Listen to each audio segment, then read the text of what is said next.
ជាយីខាងនោះមានការពមៀនយ៉ាងណាហេតុនេះខ្ញុំក៏នៅពីថ្ងៃទៀតទៅខ្ញុំស្មានថានាងមិនមកវិញទេមិនចាំថាមិនមកវិញរឿងរបស់អ៊ីស៊ឺខ្ញុំមិនតាន់បានអរគុណលោកបានល្អផងខ្ញុំវិតែធ្វើនាងស្លាប់នៅអរគុណអីទៀតបើកុំតែបានលោកទេសភាពការនយោបាយនោះអញ្ចឹងយើងក៏មិនដឹងថាទុកនាងនៅណាដែរលោកបានជួយខ្លាំងដល់ម្លឹងហេតុអីមិនអរគុណលោកនៅមានរឿងរបស់អីសងទៀតតាមពិតខ្ញុំមិនបានជួយអីសោះម្យ៉ាងទៀតបានពូពាក្យដៃមេតាដាក់នាងផងយើងសុទ្ធតែដឹងថាលោកមានការទៅរកទូតបារាំងដែរលោកពូយ៉ាបានប្រាប់យើងថាលោកគ្រាន់តែលឺអ៊ីងចុងតែគេប្រហារជីវិតនោះក៏ប្រញាប់ទៅរកគេភ្លាមតាមពិតខែនោះក្រោយពីខ្ញុំនៅមានអ្នកមានចិត្តម្នាក់ទៀតចង់ធ្វើការព្យាយាមចុងក្រោយស្រោចស្រង់អ៊ីងចុងតែពួកនាងមិនដឹងស៊ីឡូហ៎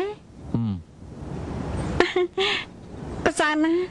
ចាំពេលណាខ្ញុំទៅរកនេះនិយាយគ្នាល្អម្ដង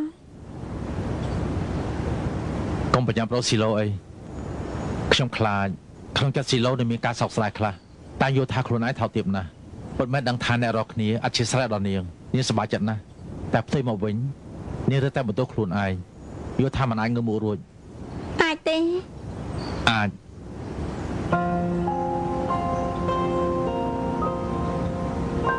រឿងនេះខ្ញុំយល់ច្បាស់ណាស់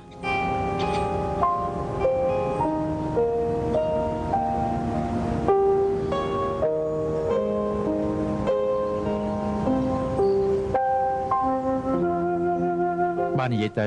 ចំណងចិត្តធំបំផុតបានដោះស្រាយរួចហើយផ្សេងទៀតចាត់ទុកជាអ្វីទៅខ្ញុំជឿថាមិនយូរប្រហែលយើងអាចនៅជាមួយគ្នាយ៉ាងល្អណាស់លោកនិយាយត្រូវណាស់ពេលដែលលោកពូយ៉ាគាត់ទិញអាវធំនោះក្នុងចិត្តខ្ញុំក៏គិតដូចលោកចឹងដែរ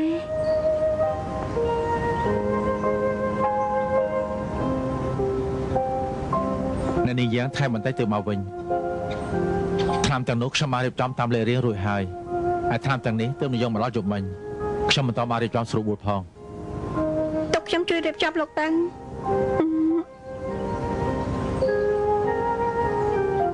លោកពូយ៉ា2ថ្ងៃទៀតខួបកំណើតគាត់ហើយយើងមានគំនិតចង់ជប់លៀងជូនគាត់តែគាត់បានបដិសេធខ្ញុំបានសួរគាត់ទៀតថាបើសិនជាលោកជួយកំដរគាត់ជប់លៀងខួបកំណើតវិញ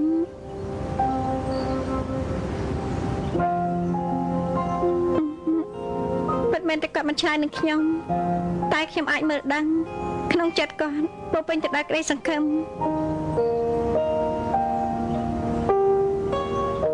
ថ្ងៃនេះនាងមកធ្វើការវិញគឺចង់ប្រាប់ខ្ញុំតែប៉ុណ្្នឹងទេនាងដូចជាឆ្វាមួយជុំធំណាស់អត់ទេខ្ញុំមានចិត្តចង់ជួយលបងណាប៉ុន្តែខ្ញុំក៏គ្មានសង្ឃឹមថាលបងអាចកំដរគាត់ឆ្លងបត់កំណាស់បើលបងមិនចង់ទៅទេលបងឆ្លើយនឹងខ្ញុំថាមិនទៅចោលថ្ងៃក្រោយខ្ញុំលែងនិយាយទៀតហើយលបងពិតជាមិនចង់ទៅទេ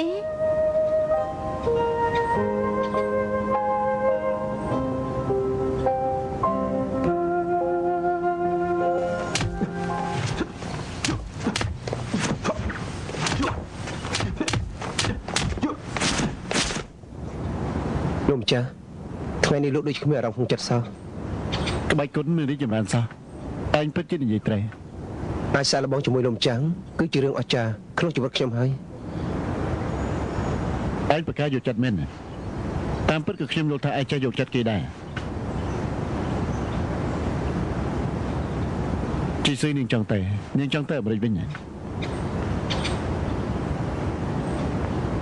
ខ្ញុំទីដឹងយូរហើយគឺឯងបង្ខំនាងទៅវិញមិនមែនខ្ញុំគ្រាន់តែចង់ជួយនាងឲ្យស្គាល់ច្បាស់ការពិតប៉ុណ្ណោះនាងនិយាយថានាងចង់ជួបមុខឯងចុងក្រោយបងអស់នេះ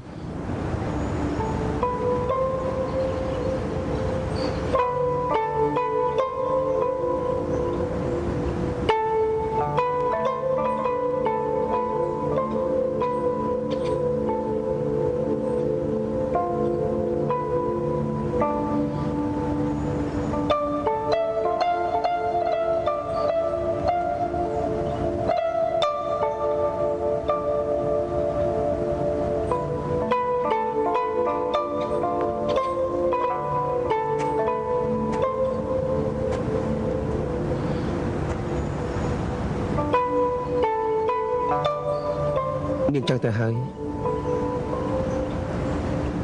ក ន្លងផុតថ្ងៃនេះចាំមើលសិនសុំគិតទី និយាយអញ្ចឹងនាងមិនតន់សម្រេចចិត្តថានៅឬទៅទេ ខ្ញុំមិននិយាយអញ្ចឹងសុំថាបងមកជួបខ្ញុំទេរយៈពេលនេះបងមិនយល់ថាល្វើយខ្លួនខ្ញុំផ្ទាល់ក៏ល្វើយណាស់ខ្ញុំចម្លែកយូរណាស់មកហើយនៅកន្លែងនេះមិនក៏មិនថ្ងៃមិនឃើញមនុស្សអញ្ចឹងខ្ញុំសើបសួរទៅទើបដឹងថាការពិតកន្លែងនេះមានខ្មោចលងបញ្ជាក់ថាខ្ញុំមាននិស្ស័យជាមួយនឹងខ្មោច ត្រូវហើយនាងពិតជាមាននិស្ស័យជាមួយខ្មោចណាស់ហេតុនេះនាងគួរតែត្រឡប់ទៅរស់នៅអាមេរិកវិញទៅ លើគេថាដើមឡើយតកែស្រីនៅទីនេះមានរូបរាងស្អាតណាស់ប៉ុន្តែគាត់មានសហាយត្រូវស្វាមីប្រទេសឃើញក៏សម្លាប់គាត់ចោលទៅ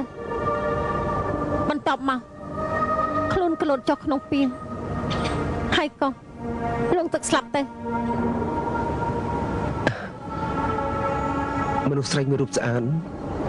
មិនគួរទុកចិត្តទេ ខ្ញុំដឹងថាពួកប្រុសចាប់អារម្មណ៍រឿងនេះណាស់ក្រោយមក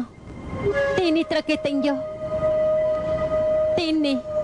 ក្រៅពីមានខ្មោចស្រែកយំក្រណាត់ដែលជាលក់មកសិតតែពណ៌ក្រហម តែខ្ញុំមិនជឿយប់មិញក៏សាកល្បងមើលលទ្ធផលក្រណាត់ដែលខ្ញុំជាលក់នោះមិនត្រឹមតែពណ៌ក្រហមមើលចុះមានពណ៌ច្រើនណាស់ បញ្ជាក់ថាកន្លែងនេះស័ក្តិសមនឹងខ្ញុំណាស់ នាងនិយាយពីអត់ប្រយោជន៍ចប់នៅ ខ្ញុំនិយាយនេះគឺអត់ប្រយោជន៍ទេចុះបងនិយាយនោះបងនិយាយពីខ្ញុំថោកទាបស្អីនោះបងស្អប់ខ្ញុំផងគឺពីអពិតទេបងមើលមកខ្ញុំមកចង់ក្រោយម្ដងនេះបងច្បាស់ជាស្ដាយក្រាស់ហើយ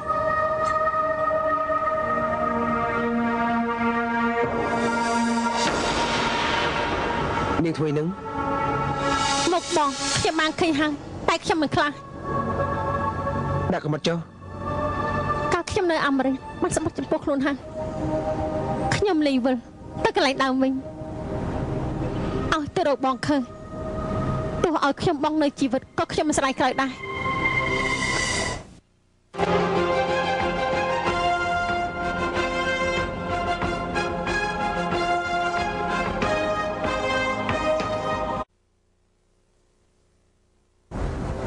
ខ្ញុំនៅអាមេរិកបានសម្បត្តិចំពោះខ្លួនហើយខ្ញុំមិនវិលត្រឡប់ទៅកន្លែងនោះវិញទេឲ្យទៅរកបងឃើញខ្ញុំសួរលៀបបងនៅជីវិតក៏មិនស្ដាយដែរខ្ញុំចង់ឲ្យដូចបងស្រីខ្ញុំអញ្ចឹងមិនចង់ស្លាប់ភ្លើតូចក្រោយផ្ទះទេឥឡូវខ្ញុំប្រួយចិត្តទៅរឿងមួយគោះបងស្រឡាញ់ខ្ញុំទេ នាងឈួតហើយនាងកំលៀងខ្ញុំចឹងមានប្រយោជន៍អីចំពោះនាងហ៎ដៃខ្ញុំពីការមកខ្ញុំរលួយមិនយ៉ាងទៀតខ្ញុំមិនដែលល្អចំពោះនាងទេនាងភ្ញាក់ខ្លួនឡើង ល្អប៉ុណ្ណឹងគ្រប់គ្រាន់ហើយសំអាងពាក្យបងមួយម៉ាត់នេះបងជាប្រុសការពីខ្ញុំស្រឡាញ់បំផុតនៅក្នុងโลกនេះព្រោះតែបង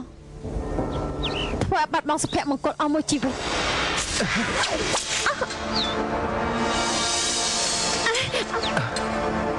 នាងឈប់ឈួតទៅ បងទេទៅឈួតបើបងយល់ថាមិនស័ក្តិសមខ្ញុំយកកំបិតនេះឈរមកខ្ញុំបានដល់កំបិត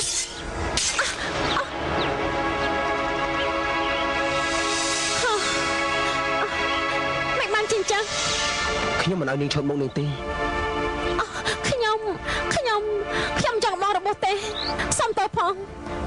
ខ្ញុំពិតជាធ្វើឲ្យបងរបួស ពីព្រោះ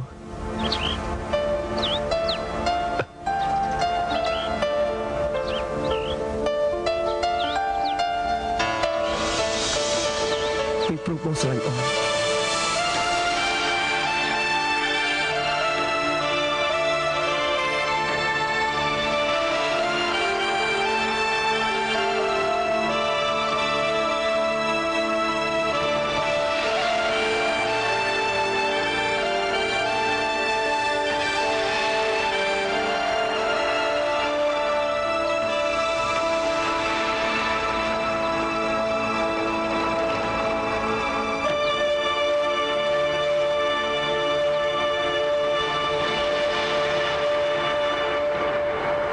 មិនស្មានថាក្រោយពេលដូនម្ចាស់ថ្មីលោកនឹងមានចំណុចចិត្តមកដែរ